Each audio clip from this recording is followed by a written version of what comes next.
नमस्कार विद्यार्थी मित्रांनो, आपण सामाजिक धार्मिक सुधारणा चळवळी याच्या संदर्भाबद्दल आपण याच्या अगोदर जो ब्राह्मो समाज आहे आणि ब्राह्मो समाजामधून विघटन पडल्यानंतर ज्या दोन संघटना केशवचंद्र सेन यांच्या नेतृत्वाखाली जी एक तयार झालेली होती किंवा त्यांच्यानंतर जे फूट झाली तर त्या संदर्भाबद्दलचं पाहिले आपण माहिती पाहिलेली होती।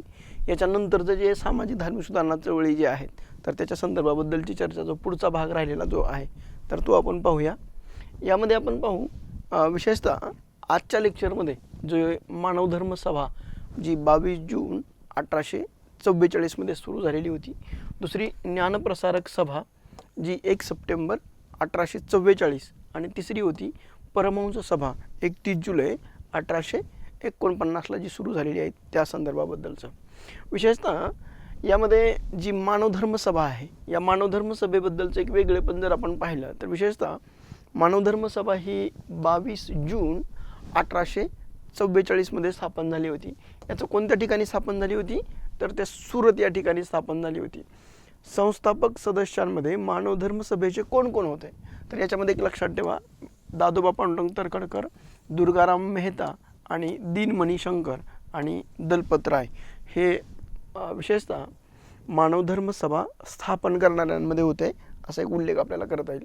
आता लक्षात ठेवा की ही जी मानवधर्म सभा आहे या मानवधर्म सभा स्थापन करण्याचा उद्देश काय होता तर तो होता एकेश्वरवाद आणि यामधून धर्म जात एक असून सर्व समान आहेत अशी मांडण्याची भूमिका ही मानवधर्म सभेची होती असाही उल्लेख आपल्याला करता येईल। आता लक्षात ठेवा की ही मानवधर्म सभा जी आहे या मानवधर्म सभेची जी वैशिष्ट्ये किंवा तत्व जी आहे तर त्या संदर्भाबद्दल जर बघितलं गेलं तर याचा उद्देश काय की ईश्वर हा एकच असून तो पूज्य आणि निराकार आहे अशी मांडण्याची एक भूमिका आहे।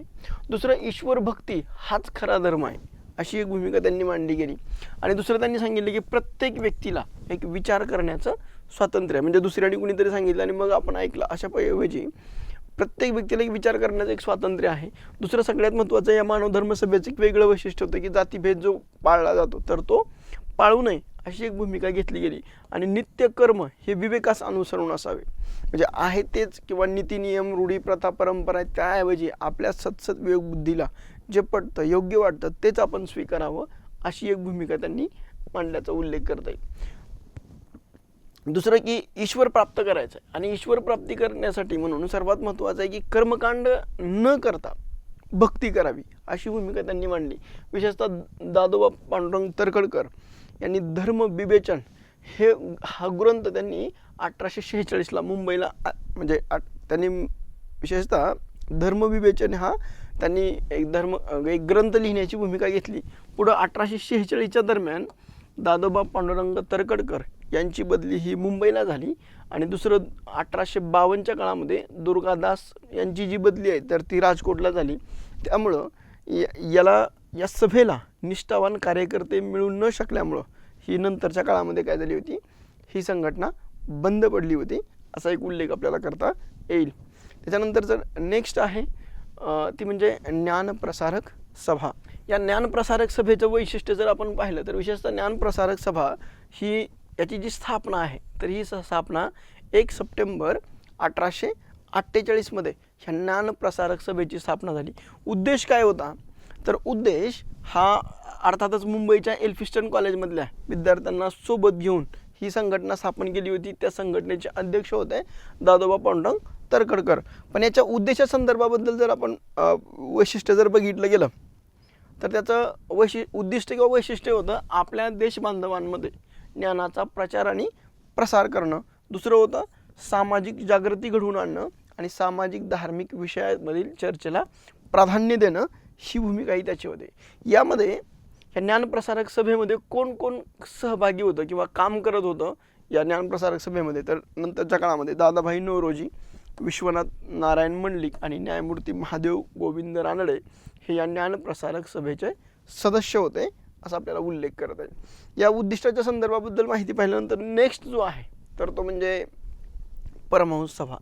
ही परमहंस सभेचा जी आहे तर ही परमहंस सभा किंवा याला दुसरं नाव आहे परमहंस मंडळी असा देखील उल्लेख केला जातो। ही जी परमहंस सभा आहे ही कधी स्थापन झाली होती तर 31 जुलै 1849 ला ही परमहंस सभा स्थापन झाली होती। याचे अध्यक्ष कोण होते या परमहंस सभेचे तर रामकृष्ण जयकर हे त्याचे अध्यक्ष होते. संस्थापक सदस्यांमध्ये कोण कोण होतं? तुम्हाला प्रश्नही असा विचारला जाऊ शकतो की परमहंस सभा किंवा परमहंस मंडळीचे संस्थापक सदस्य कोण होते? तर त्यामध्ये लक्षात ठेवा, दादोबा पांडुरंग तरखडकर, आत्माराम पांडुरंग तरखडकर, मोरोपंत, विनोबा, बाळकृष्ण जयकर, मदन श्रीकृष्ण, भिकोबा चव्हाण आणि लक्ष्मण शास्त्री हळबे हे आपल्या परमहंस सभेचे सदस्य म्हणून आपल्याला यांचा उल्लेख करता येईल. याच्यानंतरचं सगळ्यात महत्त्वाचं आहे की या परमहंस सभेसाठी म्हणून विशेषतः दादोबा पांडुरंग तरखडकर यांनी आर्य जगतवासी आर्य या नावानं धर्मविवेचन नावाची पुस्तिका त्यांनी लिहिल्याचा उल्लेख आपल्याला करता येईल. त्याच्यानंतरचं लक्षात ठेवा की ही जी परमहंस सभा जी आहे, या परमहंस सभेच्या शाखा कोणकोणत्या ठिकाणी होत्या? तर लक्षात ठेवा, परमहंस सभेच्या शाखा ह्या पुणे, अहमदनगर, रत्नागिरी, सातारा आणि बेळगाव या ठिकाणी या परमहंस सभेच्या शाखा होत्या असा आपल्याला उल्लेख करता येईल. आता लक्षात ठेवा की या परमहंस सभेचं एक वैशिष्ट्य जर आपण पाहिलं तर किंवा याची उद्दिष्ट जर आपण पाहिली तर याच्यामध्ये लक्षात ठेवा की यांचा उद्देश आहे की जातीभेद पाळू नये. दुसरा सगळ्यात महत्त्वाचा उद्देश होता तो म्हणजे मूर्तीपूजा करू नये.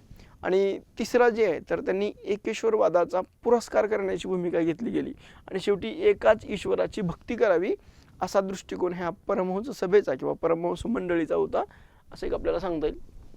त्याच्यानंतरचं सगळ्यात महत्त्वाचं आहे की सर्वांशी बंधुभावाने वागलं पाहिजे. पुन्हा दुसरं आहे की प्रश्न अस्पृश्यता हा जो भेदाभेद आहे तर तो पाळू नये. दुसरं, पुनर्विवाह करू द्यावेत, म्हणजे पुनर्विवाहाला जी बंदी असा उल्लेख करते. यांचं असं म्हणणं होतं की पुनर्विवाहाला मान्यता द्यावी किंवा करू द्यावेत. आणि त्याच्यानंतर स्त्रियांना आणि अस्पृश्यांना हे शिक्षण दिलं जावं अशी भूमिका ही परमहंस सभेने घेतल्याचा उल्लेख आपल्याला करता येईल.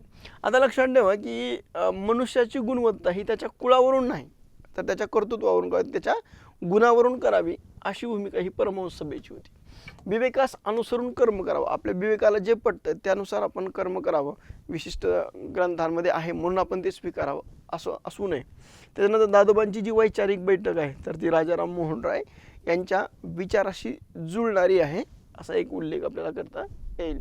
आता दुसरं की हा परमहंस सभा आहे, या परमहंस सभेचे सदस्य करून घेत असताना सगळ्यात महत्त्वाचं एक होतं की एक प्रार्थना त्यांना वाचायला सांगत होते. वर्षातून एकदा किंवा अनेक वेळा वेगवेगळ्या जातीच्या लोकांचं मिळून हे काय केलं जायचं, सहभोजन घडवून आणलं जायचं. सहभोजन घडवून आणण्याचा मूळ उद्देश काय होता की आम्ही जातीभेद पाळत नाहीत हा दर्शवणं हाच उद्देश यांचा होता. त्यामध्ये या संघटनेमध्ये प्रवेश घेत असताना विशेषतः दूध आणि पाणी जे आहे तर ते एकमेकांचं उष्ट घेतलं जायचं. जे याचा उद्देश आहे की आम्ही जातीभेद पाळत नाही हे दर्शवणं हा एक होता. आणि हे सगळं कशा पद्धतीनं होत होतं, गुप्त पद्धतीनं केलं जायचं असं एक आपल्याला सांगता येईल. दुसरं, त्यांनी या परमहंस सभेला एक तात्विक आधार देण्यासाठी म्हणून परमहंसिक ब्राह्मण धर्म नावाचा ग्रंथ देखील त्यांनी लिहिल्याचा उल्लेख आहे. आणि विशेषतः दादोबा पांडुरंग तरखडकर असतील तर ते मात्र त्या काळामध्ये स्वतः मात्र या सभेंना हजर राहत नव्हते. आणि ही एक प्रकारची गुप्त संघटना होती, बाहेर त्याचा प्रचार प्रसार न करता गुप्तपणे एकत्र यायचे. आणि 1860मध्ये एका सदस्यांनी सर्वांचीच नावं एका वर्तमानपत्रामध्ये प्रकाशित केली.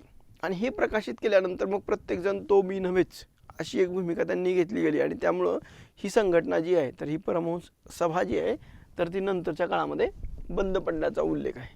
त्यामध्ये रामकृष्ण गोपाळ भांडारकर जे आहेत तर हे परमहंस सभेच्या कार्याबद्दल बोलत असताना ते असं म्हणतात, म्हणजे तिच्या म्हणजे कोणत्या, परमहंस सभेच्या तत्वप्रणालीमुळं महाराष्ट्रातील सुधारणावादी मंडळी ही काय झालेली होती, प्रभावित झालेली होती असा उल्लेख त्यांनी केल्याचा उल्लेख आपल्याला करता येईल. पुढं एक गोष्ट लक्षात ठेव की परमहंस सभा 1849च्या काळामध्ये जरी असली तर त्याचंच रूप पुढच्या काळामध्ये त्याचीच तत्व बऱ्यापैकी त्याच्यामध्ये दिसतात. तर ते म्हणजे 1867ला प्रार्थना समाज आणि 1873ला सत्यशोधक समाज हे परमहंस सभेचं नव्या परिस्थितीत नव्या स्वरूपात झालेलं एक प्रकारचं काय पुनरुत्थान आहे अशी एक भूमिका त्यांनी मांडण्याचा उल्लेख आपल्याला करता येईल.